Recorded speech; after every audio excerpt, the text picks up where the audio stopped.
Bismillahirrahmanirrahim. Alhamdulillahilladzi lam yazal aliman qadira. Wa sallallahu ala sayyidina Muhammadin alladzi arsalahu Allahu ilan nasi basyiran wa nadhira wa ala alihi Muhammadin wa sahbihi wa sallim tasliman katsira. Summa amma ba'd. Kita telah membahas tadi syarat qabul warad. Kemudian sekarang kita membahas tentang hadis sahih, yang mana hadis sahih ini saya akan menulis dalam samani niqat atau 8 poin. Poin pertama itu kita menjelaskan ta'rif hadis sahih. Kemudian poin kedua itu syarat hadis sahih, ya. Poin ketiga as-sahhul asanid, ya, atau kita sebut dengan sanad yang paling sah, ya, atau yang paling sahih. Kemudian hukmut tashih wa tahsin bin nisbah lil mutaakhirin, atau hukum mensahihkan atau menhasankan disandarkan kepada ulama mutaakhirin. Kemudian tadi udah poin kelima. Kemudian poin keenam al-muqaranah baina sahihaini, harus muqaranah atau perbandingan di antara dua sahih.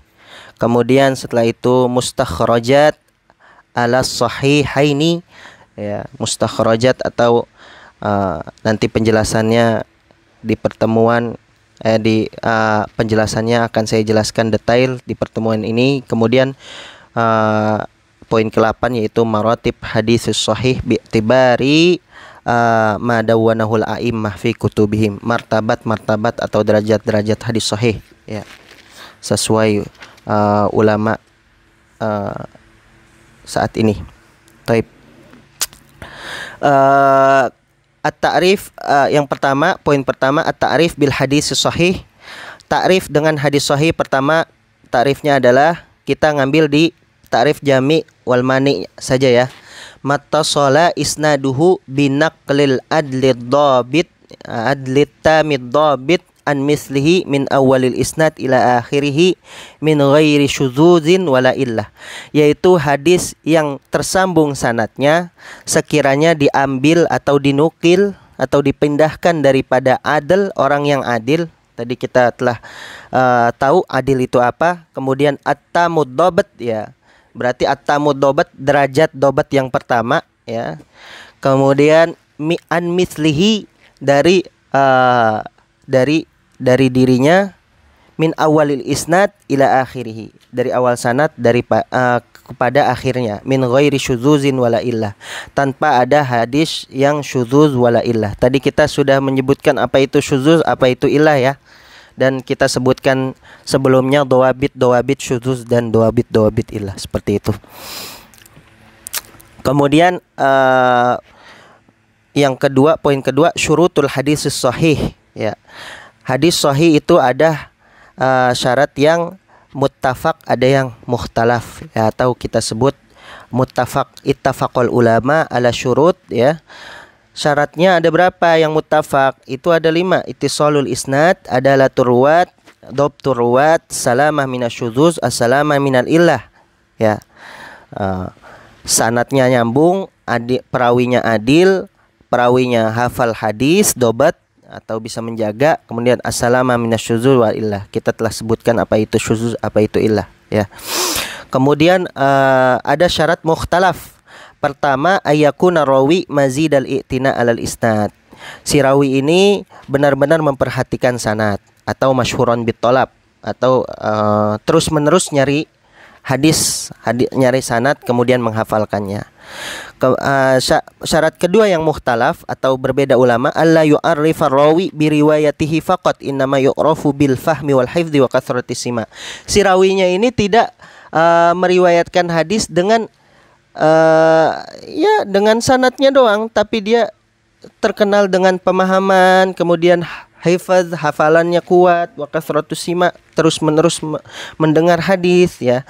Kemudian syarat yang ketiga yang mukhtalaf, ayyakuna rawi aliman bil lugha arabiyyah. Si rawi ini harus mengetahui bahasa Arab, ya. Ya, berarti bahasa Arab ini sangat penting bagi kehidupan, ya. Kemudian ayakuna rawi faqihan. Ini syarat yang disyaratkan oleh Imam Abu Hanifah. Perawi ini harus faqih, ya. Kemudian syarat yang kelima itu berbeda antara syarat sahihnya Bukhari sama Muslim, ya. Kalau syarat sahihnya Bukhari itu mu'asharah, harus satu zaman, wa tsabtul liqa, dan pertemuannya itu benar-benar sabat, tetap, ya, harus dengan bukti. Contohnya dengan foto gitu, ya, saya pernah ketemu ulama ini gitu, atau ya dengan pokoknya terkenal dia itu muridnya ulama tersebut, seperti itu. Tapi kalau Imam Muslim ini syaratnya lebih khafif lagi, yaitu imkanus sima, bisa mungkin dia sima atau enggak, tapi dia harus satu zaman, seperti itu. Kalau Bukhari harus bertemu, ya harus talaki, tapi kalau Imam Muslim mungkin mendengarkan, mungkin enggak, itu bisa masuk ke syarat sahihnya, tapi dia harus mu'asharah, harus satu zaman, seperti itu. Taib, kita ke poin ketiga, ashahul asanid, ya. Ashahul asanid ini ada 3 pendapat dalam masalah ashahul asanid, ya. Pendapat pertama yaitu sebagian ulama berpendapat tidak bisa menghukumi isnad dalam suatu hadis itu, ya. Makanya itu ulama, ya, pendapat pertama ini, ulama ini tidak bisa menghukumi hadis itu ashah atau enggak, atau sanad itu ashah atau enggak, ya. Ini dengan 3 alasan. Salah satunya itu ulama memiliki pandangan yang berbeda-beda dalam menghukumi ashahul asanid, ya. Yang kedua, itu untuk menghukumi ashahul asanid itu harus dikumpulkan semua sanad, kemudian melakukan perbandingan satu persatu, ya, satu dengan yang lainnya. Maka perkara itu sangat menyulitkan para ulama. Makanya pendapat pertama ini mengatakan bahwasanya nggak bisa menentukan ashahul asanid secara mutlak seperti itu. Ini pendapat yang diajukan Imam Nawawi dan Ibnu Shalah, atau dikatakan Imam Nawawi dan Ibnu Shalah. Kemudian pendapat kedua, sebagian yang menghukumi boleh untuk menghukumi hadis itu ashahul asanid, ya, secara mutlak. Contohnya Imam Bukhari mengatakan bahwasanya ashahul asanid itu Malik an-Nafi an Ibni Umar, ya. Malik, sanadnya Imam Malik, kemudian belajar ke Imam Nafi, kemudian Ibnu Umar. Ini syarat ashahul asanid yang dikatakan Imam Bukhari, ya. Makanya beliau menamakan ashahul asanid ini dengan silsilah zahabiyah. Kemudian Imam Tajus Subki dalam kitabnya Tabaqatus Syafi'iyatul Kubra mengatakan bahwasanya ashahul asanid ini adalah Ahmad an Syafi'i an Malik an Nafi an Ibni Umar. Imam Ahmad ngambil dari hadis dari Imam Syafi'i, kemudian ngambil hadis dari Malik, kemudian Imam Malik ngambil hadis dari Nafi, kemudian Imam Nafi ngambil hadis dari Ibnu Umar, seperti itu. Dinamakan Iqdul Jauhar, ya. Thayyib. Pendapat ketiga itu bisa menentukan ashahul asanid tapi tidak mutlak, ya. Bisa disebut dengan muqayyad, ya, atau tidak mutlak itu ashahul asanid tapi muqayyad. Muqayyadnya dengan apa? Contohnya dengan sahabat atau buldan, ya. Misalkan ashahul asanid Ahlul Bait ada. Kemudian ashahul asanid Abu Bakar, ya. Abu Bakar ini kan sahabat, dia ditentukan ashahul asanidnya siapa. Di buku ada, nanti insyaallah kalian bisa baca, ya. Kemudian ashahul asanid Umar bin Khattab apa? Kemudian ashahul asanid buldan atau negara, ya. Ashahul asanid contohnya ashahul asanid Makkiyin, kemudian ashahul asanid Masriyin, ya. Makanya Syekh Utsama punya kitab namanya Asanidul Masriyin, ya. Kemudian ashahul asanid Yamaniyin, contohnya seperti itu. Taib, kita masuk ke poin keempat, hukmut tashih wa tahsin bin nisbah lil mutaakhirin. Bagaimana ulama mutaakhirin ini menentukan tashih dan tahsin atau mensahihkan hadis atau menghasankan hadis. Itu ada dua pendapat dalam masalah ini. Yang pertama itu Ibnu Shalah mengatakan tidak boleh atas ulama mutaakhirin itu menghukumi sahih atau hasan dalam hadis. Ya. Menurut beliau pintu ijtihad atau penghukuman hadis itu sudah ditutup seperti itu. Itu pendapat Ibnu Shalah. Ya. Kemudian Imam Nawawi berpendapat bahwasanya boleh menghukumi bagi mutaakhir itu suatu hadis sahih atau hasan. Ya. Kalau dia mampu dan kuat pengetahuannya dalam suatu hadis. Ya.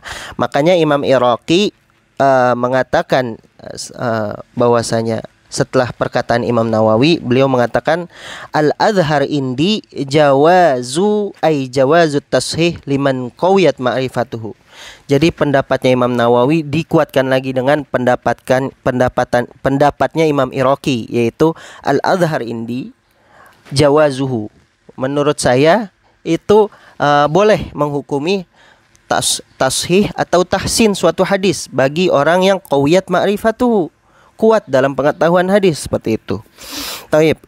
Masuk ke poin kelima, awwalu man sannafa fil haditsil mujarrad. Oke, yang pertama mengarang hadis mujarrad, sahih mujarrad. Oke. Para ulama sepakat bahwa Imam Abu Abdillah Muhammad bin Ismail Al-Bukhari itu awal yang mengumpulkan hadis sahih, ya. Kemudian setelah itu Imam Muslim Ibnul Hajjaj, ya, dengan istifadah kepada gurunya Imam Bukhari, ya. Makanya setelah Imam Bukhari itu baru Imam Muslim sebagai muridnya. Kemudian sedang Muwatta Imam Malik sekalipun sudah lebih dahulu mengumpulkan hadis, ya, dia tetap tidak bisa lengkap syarat sahihnya di situ karena di dalamnya mencakup hadis mursal. Kemudian munqati, ya, ada hadis munqati. Nanti kita bahas semua hadis-hadis dhaif ini, ya, ataupun hadis mauquf, disandarkannya kepada sahabat, ya.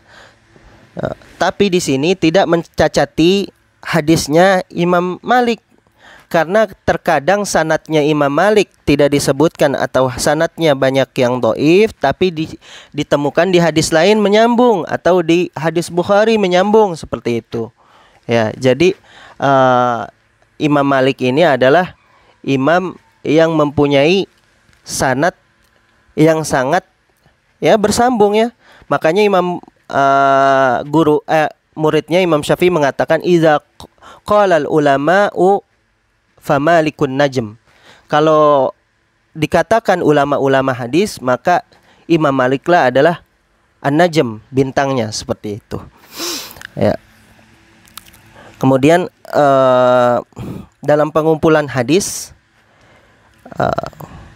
Toib, Imam Bukhari itu kenapa dia yang pertama mengumpulkan hadis? Dia juga mensyaratkan hadisnya itu mu'asharah dan subutul liqa, ya, atau satu zaman dan subutul liqa, tetap atau kuat, mempunyai kuat dalilnya dalam pertemuan, seperti itu. Jadi murid benar-benar harus bertemu dengan gurunya, kalau enggak bisa seperti itu. Adapun perkataan Imam Syafi'i, ya, yang mengatakan bahwasanya ma'ala zahril ardi kitabun fil ilmi ba'da kitabillahi ta'ala asahhu min kitabi Malik.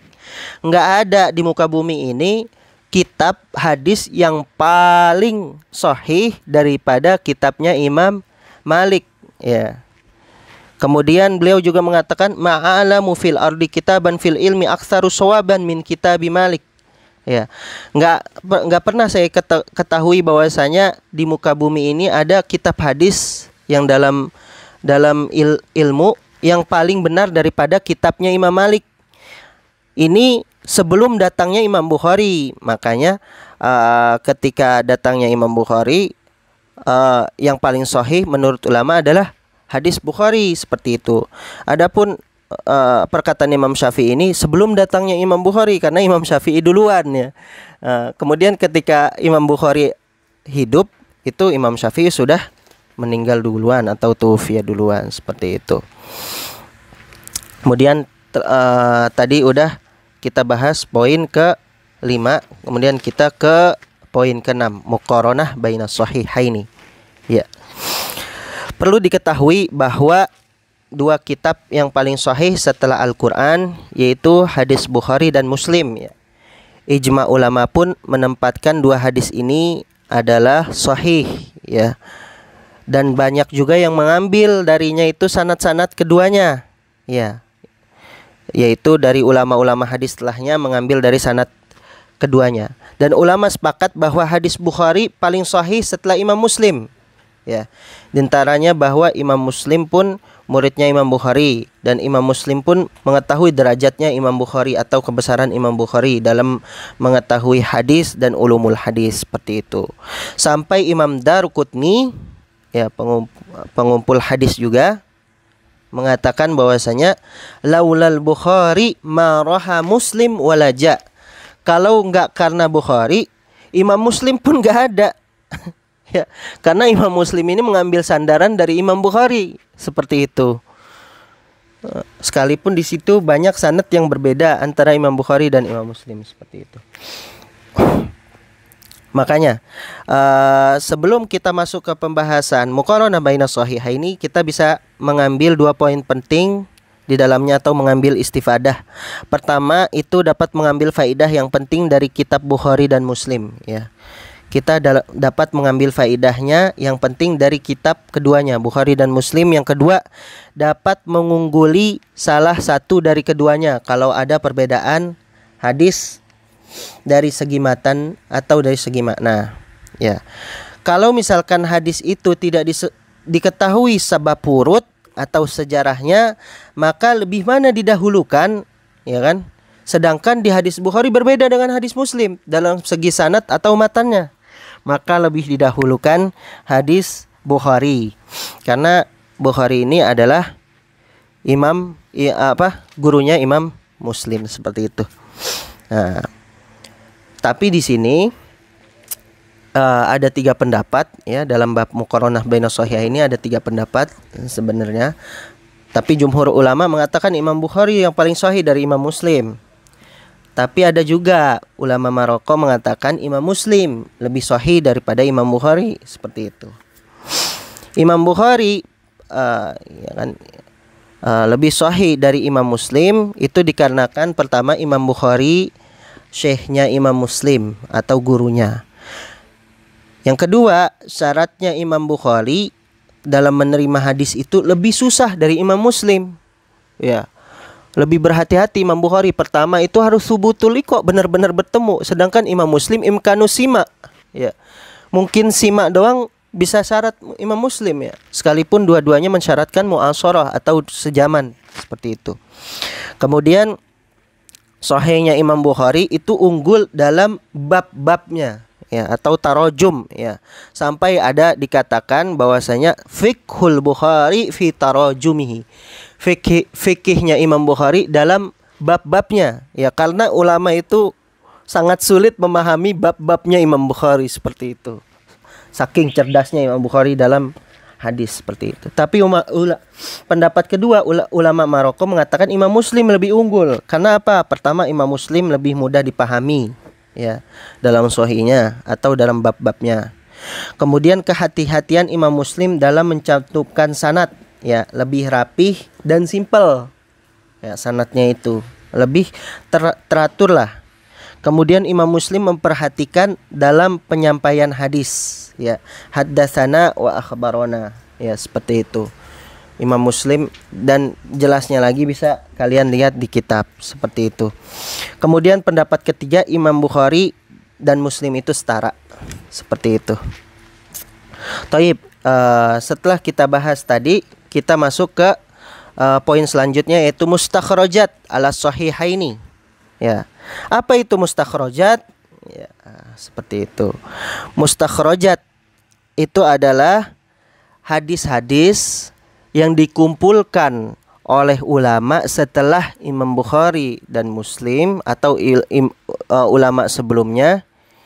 Itu dikumpulkan hadisnya, kemudian dikeluarkan dengan sanadnya yang mengumpulkan hadis itu sendiri. Ya, seperti itu. Jadi suatu kumpulan hadis, ya, yang mana kumpulan hadis ini itu mengambil mengambil nas atau mengambil matan dari Bukhari atau Muslim atau Tirmidzi, ya. Itu mengambil matannya, tapi sanadnya sanad orang itu yang mengumpulkan hadis itu. Ya, nanti akan bertemu kepada sanadnya Bukhari, seperti itu. Jadi ya itu dimasukkan ke mustakhrajat. Adapun anwa macam-macam mustakhrajat, kalian bisa melihat di kitab itu sendiri, ya, Ikhtisaril Waqti, ya, karena kita nggak lama-lama di sini. Kemudian mu'allaq, kita ke poin selanjutnya, mu'allaqat fi sahihil Imam Bukhari. Hadis-hadis mu'allaqat yang ada di Imam Bukhari, ya. Ini poin ke-7, ya. Ya. Dalam pembahasan ini perlu diketahui bahwa Imam Bukhari mencantumkan hadis mu'allaq dan jumlah hadis mu'allaq dalam kitab Bukhari itu berjumlah 1340, ya. Sebelumnya saya akan menjelaskan apa itu hadis mu'allaq, ya, karena tadi lupa. Ya, mu'allaq itu apa sih hadisnya? Hadis mu'allaq itu adalah termasuk hadis dhaif, ya. Tapi di sini dicantumkan kepada hadis sahih. Pembahasan hadis sahih, karena di hadis Bukhari pun ada hadis mu'allaq, ya. Makanya banyak tuduhan-tuduhan bahwasanya Imam Bukhari ini sebenarnya nggak sahih. Dia tuh banyak dhaifnya, ya. Ini penjelasannya. Kalau ada yang syubhat-syubhat yang mengatakan seperti itu, di sini saya jelaskan, ya. Mu'allaq itu apa sih? Al hadis alladzi saqata min awal isnadihi rawin au aktsar sukuton bayinan la khafaan, ya. Suatu hadis yang terjatuh dari awal sanadnya, ya, sampai satu rawi ataupun banyak rawi, sukuton bayinan, harus jelas di situ, tidak disebutkan sanadnya. Contohnya Imam Bukhari ngambilnya dari imam siapa, terus langsung kepada tabi'in, kemudian sahabat, langsung kepada Rasulullah, seperti itu. Sebenarnya itu enggak, Imam Bukhari itu sengaja melakukan seperti itu. Bukan asalnya dhaif hadisnya itu di dalam Sahih Bukhari. Imam Bukhari sengaja menaruh hadis mu'allaq di situ. Ya, yang mana sengaja itu beliau taruh berjumlah 1340 hadis mu'allaq, ya, di dalam sahihnya. Tapi di situ Imam Bukhari menulis hadis yang mu'allaq 1340 itu menyambungkan sanadnya di berjumlah 1181 di bab yang lain. Ya, berarti kan 1340 dikurang 1181 masih ada 159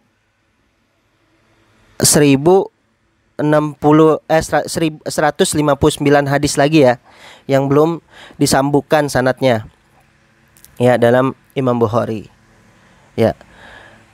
Kemudian gimana nih 159 hadis ini? Ada yang mengatakan 160, tapi yang lebih kuat 160 hadis yang belum disambungkan oleh Imam Bukhari, ya, dalam sanadnya, ya. Ini gimana nih? Apakah ini dhaif, ya? Apakah hadis ini benar-benar dhaif atau enggak tersambung sanadnya? Ya. Sebenarnya Imam Bukhari itu mencantumkan hadis mu'allaq itu dengan dua alasan. Pertama, untuk meringkas hadisnya itu atau mengikhtisar. Yang kedua itu menyimpulkan hukum. Ya, karena terkadang hadis itu di satu bab ditulis, di bab lain, ya, atau di bab fikih lain, ya. Kan hadis Bukhari itu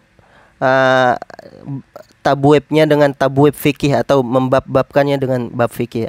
Di hadis lain pun dicantumkan. Ya nggak mungkin dong udah disambungkan di pertama, disambungkan nih, ditulis kemudian disambungkan hadis sanadnya, di bab lain dia tulis lagi hadisnya dan disambungkan sanadnya. Nggak mungkin dong dua kali kayak gitu, ya. Karena ya untuk mengikhtisar, dan juga kalau disambungkan lagi lebih bahkan lebih tebal lagi ya kitabnya seperti itu. Jadi gimana 160 hadis itu yang belum disambungkan? Di sini Imam Ibnu Hajar mengumpulkan ya dalam kitabnya At-Taghliq Ta'liq fi jam'it ta'liq ya, atau Taghliqut Ta'liq, atau hadis, atau di kitabnya lain At-Taufiq fi jam'it ta'liq. Kemudian ada juga Imam Ibnu Hajar mengumpulkan dalam Muqaddimah Fathul Barinya dinamakan Hadiyus Sari Muqaddimatu Fathil Bari ala Syarhi Sahihil Bukhari.